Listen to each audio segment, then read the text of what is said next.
আর কোনো চাওয়ার নেই, কোনো স্বপ্নও নেই।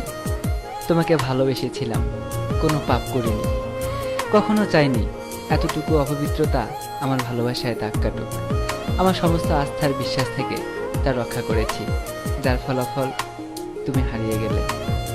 ভেবেছিলাম স্বপ্ন আছে বলেই মানুষ বেঁচে আছে, স্বপ্ন আছে বলেই মানুষ তার লক্ষ্যে পৌঁছায়। আজ যা বুঝলাম তার সবটাই উল্টো। স্বপ্ন কখনো সত্যি হয় না। তোমাকে কোনো দোষ দেব না, ভুল যা ছিল সবই আমার। আমি জানি তুমি কি ছিলে, কেমন ছিলে, তবে আমিও কোনো ভুল করিনি। কারণ আমি জানতাম তুমি যে সুখের ঠিকানা খুঁজেছিলে সেখানে কোনো সুখ ছিল না, ছিল বুক ভরা কষ্ট। আর কষ্ট মানেই হচ্ছে একটি তাজা নরক।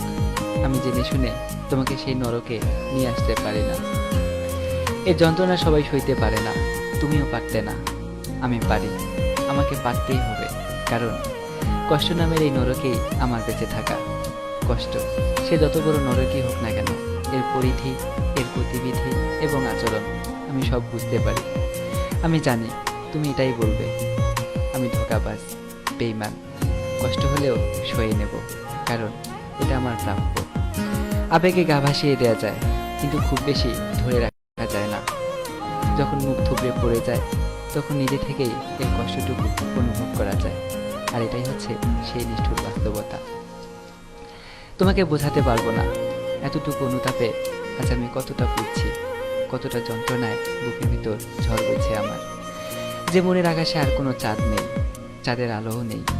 কতটা দুর্বিষহ সে জীবনের যন্ত্রণা কেউ বোঝে না, কাউকে বোঝানোও যায় না। যা একটি মানুষের পক্ষে সয়ে যাওয়া নিতান্তই কষ্টের। মাঝে মাঝে মনে হয় আমি হয়তো মানুষই নই, একটি যন্ত্রের পুতুল মাত্র, যাকে মানুষ রোবট বলে। আমি এরকমই একটি রোবট, যে আমাকে চালায়, আমি তার হুকুমের গোলাম মাত্র। আমি কষ্ট পেলেও তার কিছু যায় আসে না, কারণ সে জানে রোবটের নিচে বলে কোনো কিছুই নেই। কিন্তু এটাই সত্যি, আমিও রক্ত মাংসে করা একটি মানুষ। আমার একটি মন আছে, কষ্ট পেলে কাটার জন্য দুটি চোখও আছে। তবুও কেউ বুঝলো না, আর কাউকে বলবো না, কোনো দিন না। আমার কষ্টের একটি কথা, যদি কখনো এই কথাগুলো জানতে পারো তাহলে হয়তো আরো বেশি ঘৃণা করবে আমায়।